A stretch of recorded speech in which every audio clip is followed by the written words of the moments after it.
Hello மக்களே, நாளைக்கு நடக்க போகிற குரூப் 4 எக்ஸாமோட கொஸ்டின் பேப்பர் பற்றி ஒரு சிலர் கமெண்ட்ஸில் டவுட்டு கேட்டிருக்காங்க.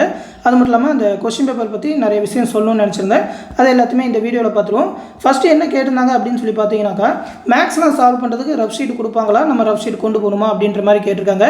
ஏன்னா பார்த்தீங்கன்னா சிபிடி எக்ஸாம்லாம் அவங்களே ரஃப் பேப்பர் கொடுப்பாங்க, ஒன்று இல்லைனா 2 பக்கம் கொடுப்பாங்க. அதில் தான் சால்வ் பண்ணி பார்க்குற மாதிரி இருக்கும்.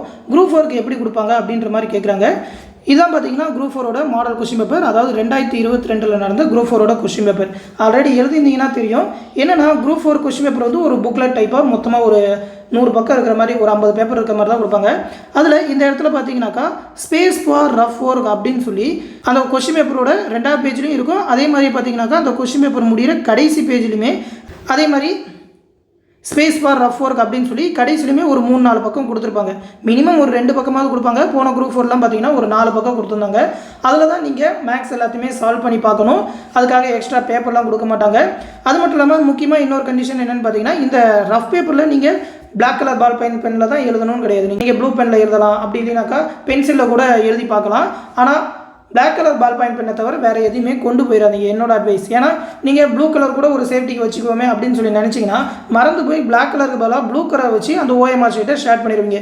1-2 கொஸ்டின் ஷேர் பண்ணாலும் அதனால் தப்பாகி மைனஸ் மார்க் ஆயிரும். அதனால் மறந்து கூட நீங்கள் அந்த பிளாக் கலர் பால் பாயிண்ட் பெண்ணை தவிர வேறு எதையுமே எடுத்துகிட்டு போவாதீங்க.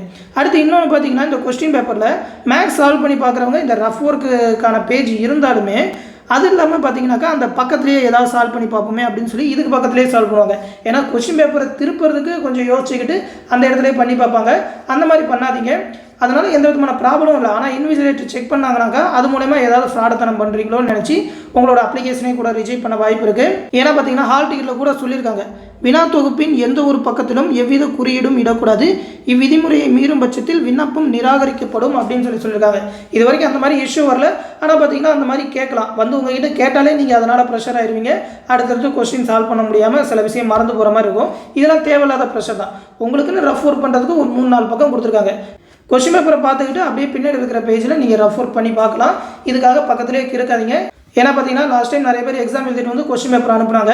எல்லாருமே பார்த்தீங்கன்னா அந்த மேக்ஸை பக்கத்துலேயே சால்வ் பண்ணி பார்க்குறோம்னு சொல்லி சின்னதாக கிறுக்கி வைக்கிறாங்க.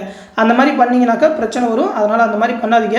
அடுத்து பார்த்தீங்கன்னா ஆன்சர்லாம் நோட் பண்ணிட்டு வரலாமா அப்படின்ற மாதிரி கேட்டாங்க. இந்த மாதிரி டிக் பண்ணி வைக்கிறது அந்த மாதிரிலாம் பண்ணக்கூடாது. வேணா உங்களுக்காக சின்னதாக ஒரு டாட் வேணால் பிளாக் கலரில் எந்த ஆப்ஷன் ரைட்டாக இருக்கோ அதுக்கு பக்கத்தில் வச்சுட்டு வாங்க.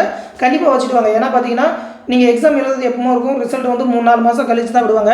நீங்கள் என்னென்ன ஆன்சர் பண்ணீங்கன்னு சொல்லி எக்ஸாம் வேலை விட்டு வெளியே வந்தவொடனே மறந்துடும். எதுக்கு இதுதான் ஏ தான் போட்டோமா பி தான் போட்டோமா டவுட் இருக்கும். அதனால் இந்த மாதிரி சின்னதாக ஒரு புள்ளி மட்டும் உங்களுக்கு தெரிகிற மாதிரி வச்சுக்கிட்டு வாங்க. அதை வச்சு ஆன்சருக்கு வந்தோடனே நீங்கள் எவ்வளோ மார்க் எடுத்திருக்கீங்க, அடுத்து என்ன பண்ணலாம், வேறு எக்ஸாம் ப்ரிப்பேர் பண்ணலாமா, இல்லை இந்த எக்ஸாமில் நல்ல மார்க் எடுத்துடும் அப்படின்னு சொல்லி செலிப்ரேட் பண்ணலாமான்னு சொல்லி உங்களுக்கே தெரியும். ஏன்னா பார்த்தீங்கன்னா கண்டிப்பாக மறந்துடுவீங்க. வெளியே வந்தீங்கன்னா நீங்கள் என்ன கொஸ்டின் ஆன்சர் பண்ணிங்கன்னே தெரியாமல் போயிடும். வட்டெல்லாம் போட்டுக்கிட்டு இருக்காதீங்க. சின்னதாக ஒரு டாட் மட்டும் வச்சுக்கிட்டு வாங்க. இதை மட்டும் கொஸ்டின் பேப்பரில் பண்ணுங்கள். அதே மாதிரி கொஸ்டின் பேப்பரில் ஸ்டார்டிங் எடுத்தோடனே பார்த்தீங்கன்னா அதோட ரெஜிஸ்ட்ரேஷன் நம்பர் எழுதுங்க. கொஸ்டின் பேப்பர் எல்லாத்தையுமே செக் பண்ணிவிட்டு உங்களோட ரெஜிஸ்ட்ரேஷன் நம்பர் எழுதுங்க.